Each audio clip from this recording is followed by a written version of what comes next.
welcome to the Goonj Podcast from Whistling Woods. And today we will be talking about the Ramayana. Quite topical over the last couple of weeks with Doordarshan having brought the serial back, the 1980s serial made by Ramanan Sagar at that time. It seems that India has flocked to watch it, and it's apparently set a record viewership in this time. And we thought that we'd like to revisit what the Ramayana means to us today, why we still think that it has so much importance, and what are the young people today who have migrated from television to OTT, what are their interests in perhaps relooking at the Ramayana outside of the lens that perhaps they've grown up looking at.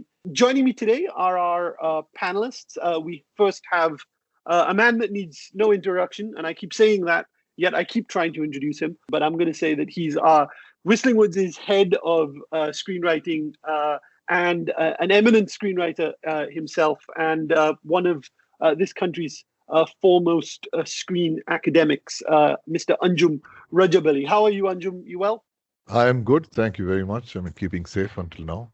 For our second panelist, we decided to go and find somebody from the television industry, has spent now over 15 years in TV production. She's been fiction head of Star Plus. She's worked with Z, she's worked with Colors, and now has her own production company and is producing a number of TV shows across a number of channels, as well as looking at opportunities in OTT. And that, of course, is Suzana Ghai. Hi, Suzana, can you hear us? Hi, thank you. Thank you for having me. So let's dive very quickly into the topic today. And I'm going to come to Anjum first. Obviously, you're a man who has studied and looked at our mythological stories quite a lot. And if you are thinking of the Ramayana today, in today's context, what do you think are the most important aspects of the story? See, if you were to actually look at the original story, I mean, the epic as it stands, and I'm referring to the Valmiki version, if you were to boil it down in a very succinct way to what the story is essentially about, then it is the story of a man who was determined to stick to the principles and values which he believed were righteous. And no matter what, no matter how difficult the situation, no matter how impossible the nature of the choices that he had to make in the course of his life, he was determined to stick to those values. And the Ramayana actually gives us a sense of how awfully difficult that is. Okay, merely to live life according to one's principles is like a huge, almost like a cosmic challenge. And here was one man who actually was determined to stick to it. And that can be quite inspiring, particularly, Rahul, today in uncertain times with COVID, where life and death sometimes hangs in the balance. There is a mortal anxiety which seems to have got in. People are sometimes forced to make choices between selfishness, between their protection, looking at others, being compassionate. All these sort of options and pressures have caused a certain turmoil, which are bound to affect everyone. At that time, to look at a story like this perhaps gives you a certain succor, gives you a certain inspiration that there goes somebody who braved worse challenges but actually tried to stick to the path that he'd chosen for himself. That's a really good and interesting way of looking at that story. Suzana, what do you think has been the kind of interest in people today to go back and revisit, but which is, I mean, let's face it, it's fairly a dated production at this point. Yet still, taking on from what Anjum said, millions of people have flocked in every week to watch the Ramayana on Doordarshan. What do you think is part of that interest in people today? So, a couple of things on, if I was only to talk from the strategy part of television, of course, the reach of Doordarshan is phenomenal even today. And I don't think the audience is getting the kind of content from Doordarshan that it should get considering that Doordarshan reaches even the remote areas of India. And television as a medium has always been hungry for mythos. So starting from the 80s, even recently, if you see the big budget mythos that we launched, they always get more viewership than your normal shows. But I think with this Ramayana, what really, and I think it's amazing and it's really surprised everyone with the numbers, because I think we saw these kind of numbers about 7, 8 years ago on a show called which was based on Shiv Mahadev. I think the impact that Ramayana had in the 80s on the audience was so strong that no other remake in recent years could really compete with it and have the same impact despite of big budgets and lavish productions and everything. But I think just the simplicity, and like Anjum sir mentioned, that the characters were so simple, even though you could see layering. Now when you watch it again, you see a lot of layers in these characters, but the way they were portrayed and the fact that the core theme being good versus evil, which is a theme that works always on television. I think that's how the audience saw it. And of course, with it being on DD, we had a lot more family audience watching compared to, say, the audience that watches OTT today, where you can, sit alone and binge watch. No, I agree. I agree with that. Is definitely, this COVID has been sort of the narrative has been around this binge watching of OTTs and very personal individual viewing. Yet here comes this Ramayana, which is very obviously a family viewing sort of program that people are sitting down and watching, and very obviously it's something that's almost bucked that trend in terms of that kind of narrative. Today, if we look at the Ramayana, and Suzana talks about this idea of good versus evil, and I think that's a very simplistic way of looking at that story in terms of Ram versus Ravan and things like that. But if we are looking at the Ramayana today, people of younger ages, or perhaps are not as connected with that story as we were many years ago. Do you think the story works with them? It resonates with them? The Ramayana has a religious value. That here there is a God who's come down to earth, and see how consistent he is about his divine, approach.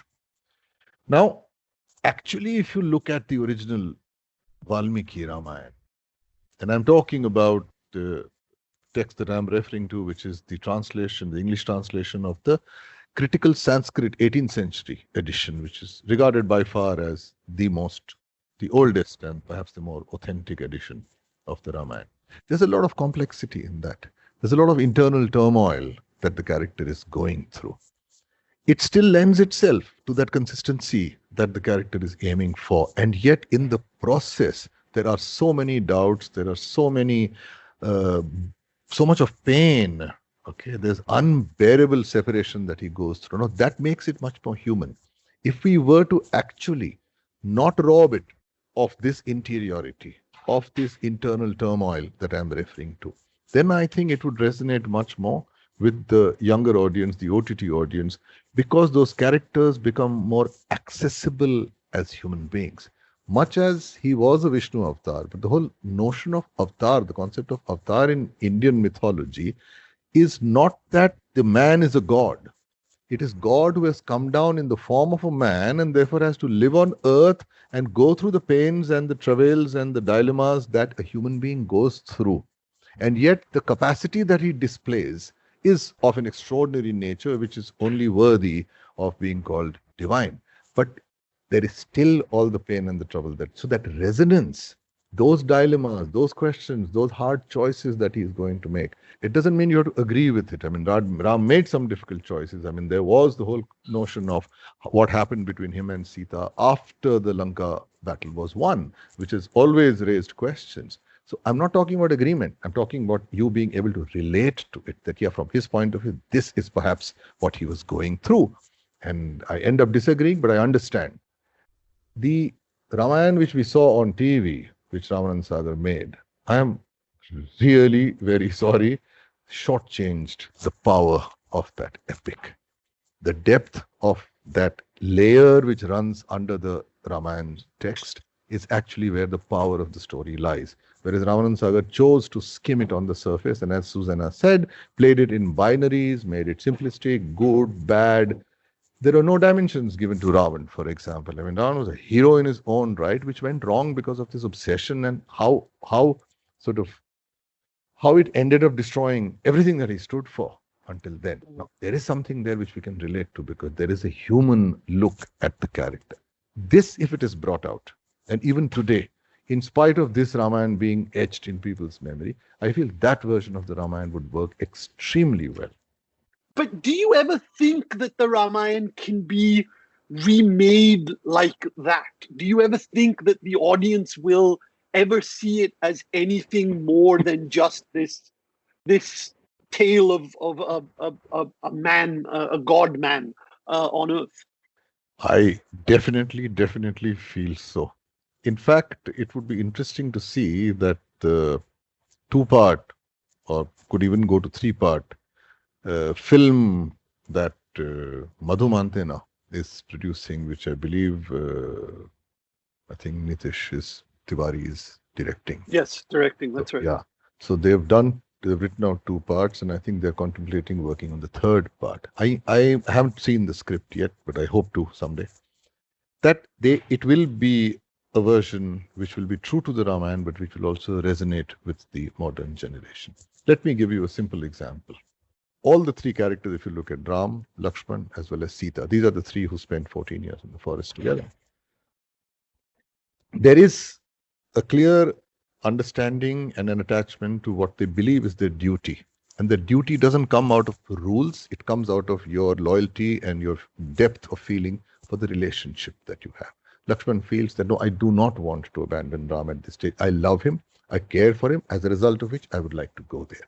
Now here I'm putting it differently. Instead of saying, as a brother, it is my duty to follow you and therefore I have to be the ideal brother. No, the point is I have this deep feeling for you. We have a very close relationship. I care for you. I don't want you to be alone. You can do with me. I insist that I will come along. Take the case of Sita, most importantly. Today, if the younger women see the version of Sita, which is sort of handed down as this very ideal wife, there is a certain quality of submissiveness, docility to it, obedience to it. Never challenge what your husband, the man, says, or what your father, the man, said. Actually, if you look at the Valmiki Ramayana, you will be surprised that Sita was a very feisty, independent-minded, strong-willed person who was never afraid to challenge her husband when she believed that some of his actions or decisions may be actually against what she believes he should be doing. I'll give you a simple example.